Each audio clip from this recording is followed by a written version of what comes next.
Salut à tous, c'est Wolf. Donc on se retrouve aujourd'hui pour la vidéo présentation du Zoom H1.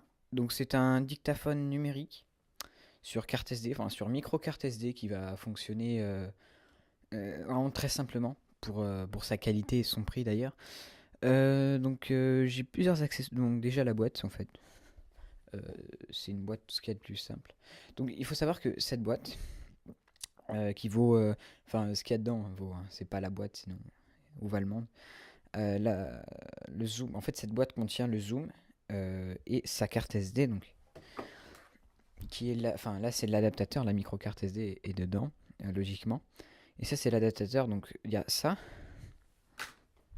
et le zoom en fait, tout simplement, juste le zoom machin, c'est-à-dire qui n'a pas la bonnette que vous voyez à l'écran ainsi que la poignée. Donc ça c'est environ 100 euros. Bon, je dis environ parce que moi je me suis débrouillé pour l'avoir à 80, je dirais ouais, 80-85 euros sur un site. Voilà, Google est ton ami, comme on dit. Du coup, c'est là-dedans qu'il y a le zoom avec sa carte, rien d'autre, vraiment. À part la notice, oui, en toute logique. Et donc, petit détail, avec le zoom machin, il est fourni le logiciel de montage qui s'appelle Wavelab.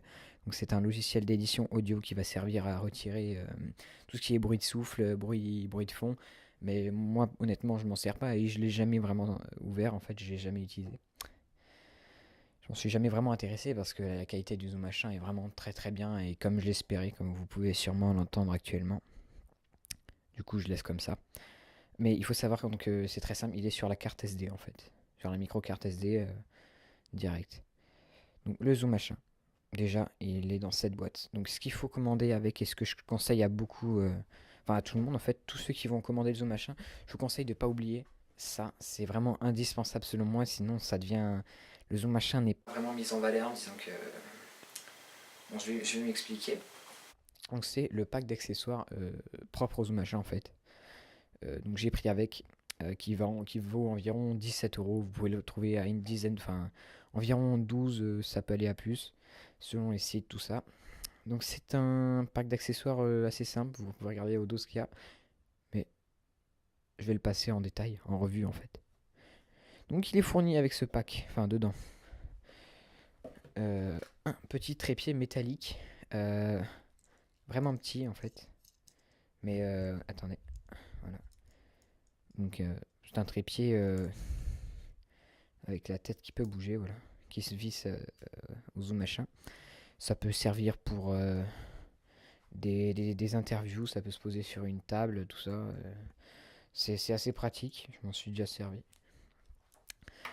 On a un point très très fort, un point très bien de ce pack en fait. C'est tout simplement la petite pochette, l'étui de rangement en fait, pour le zoom. Donc il est seulement dans le pack, vous voyez comme pourquoi il est vraiment très indispensable. C'est le Zoom H1. Euh,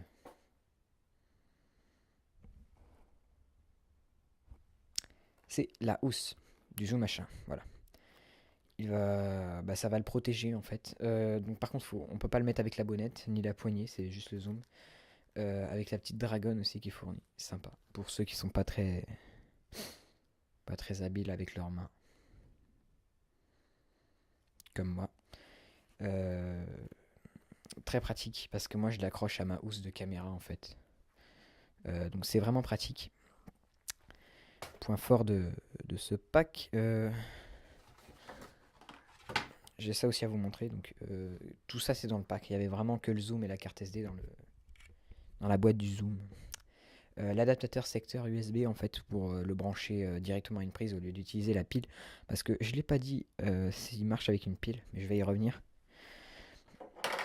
Et un câble SD, USB, donc très simple, qui va servir justement à le brancher à l'alimentation ou à un ordinateur. Moi, je conseille de le brancher tout simplement, enfin de mettre la carte SD dans l'ordi. Si vous avez un lecteur carte SD, c'est beaucoup plus simple étant donné que le câble bug pour moi, mais j'ai pas le meilleur ordi du monde, ça c'est sûr. Mais c'est toujours pratique pour l'adaptateur secteur, voilà, après, même si le câble est relativement court, vous pouvez trouver plus long.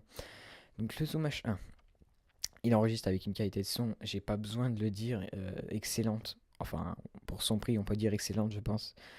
Euh, Parce que je le répète, j'ai payé le tout 117 euros et pour 117 euros, c'est vraiment très très bien. Donc je vais vous le montrer un petit peu de plus près. Voilà. Donc ici il y a marqué Zoom, donc c'est la marque. Le H1 c'est le modèle. Il faut savoir que c'est l'entrée de gamme.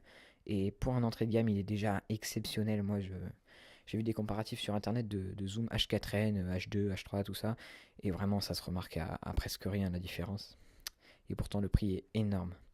Après, il y a peut-être plus d'options. Le bouton enregistrer, donc c'est tout con, c'est pour enregistrer et arrêter l'enregistrement. Ensuite, on a un bel écran hein, LCD qui affiche tout. Donc là, vous voyez le temps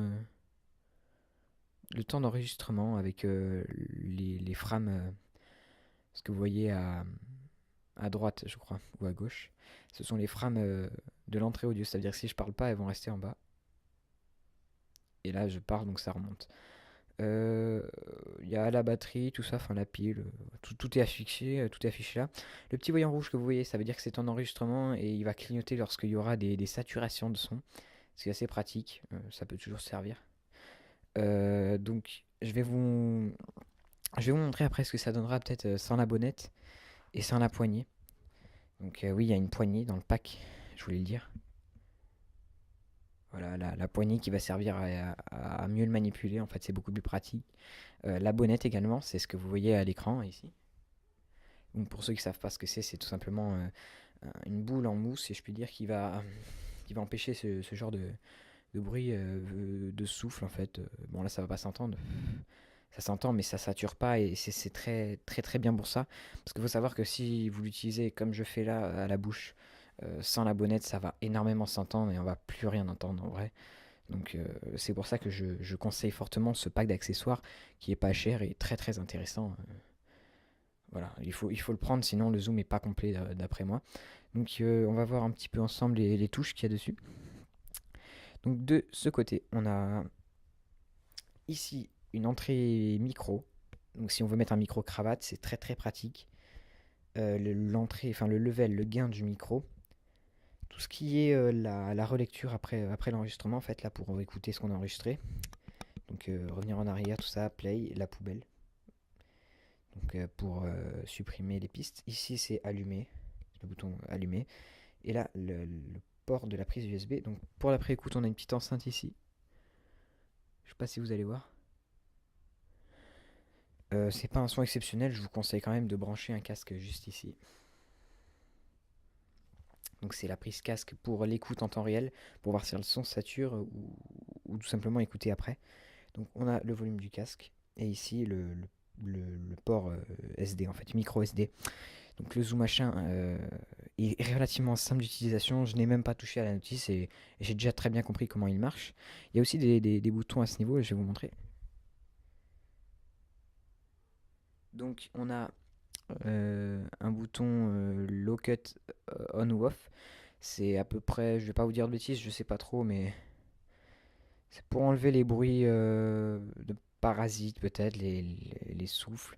On a auto level, donc je le désactive parce que ça monte le son quand on nous entend pas assez. Bon, je vous conseille pas trop de l'activer, je préfère le faire au montage. Et on a MP3 ou Wave, le dernier, celui qui est au niveau de mon doigt, non, de mon pouce, qui va tout simplement choisir le format d'enregistrement MP3 ou Wave. Donc moi j'enregistre en Wave parce que mon logiciel de montage ne prend pas le MP3. Voilà. Je fais sur iMovie sur Mac et il prend pas, enfin il prend le MP3 mais il le cut au bout de 11 minutes. Je sais pas pourquoi, je suis pas professionnel dans ce domaine-là, mais c'est assez embêtant. Du coup, euh, bah, j'enregistre en Wave. La différence c'est que le Wave prend plus de place et va être d'une encore meilleure qualité audio, mais je pense pas que ce soit trop flagrant comme différence. Vraiment, ça se remarque pas. Donc voilà pour le Zoom H1. Je crois que j'en ai à peu près tout dit. C'était un petit review tout simple, vraiment pour vous conseiller ce micro d'abord, parce que moi je vous le conseille. C'est celui que j'utilise depuis peu pour mes let's play sur Minecraft. Oui, c'est tout pour le moment. Donc en fait, je le place avec un micro, avec un pied de micro. Je sais pas si je vais pouvoir vous le montrer. Donc je le mets ici. Voilà, je le mets comme ça et je parle tout en jouant. C'est pas ce qu'il y a de plus pratique, mais moi je suis bien avec ça. Ça me va très bien. Et donc je vous le conseille fortement. C'était un très très bon micro, simple d'utilisation et avec un prix assez accessible si on peut dire. Il faut quand même avoir une bonne centaine d'euros, mais pour ce que c'est déjà très peu. Donc voilà, je pense que j'ai tout dit sur le Zoom H1. Je vais vous laisser, vous aimez la vidéo, vous commentez, vous partagez, vous faites ce que vous voulez. Et moi je vous dis à la prochaine.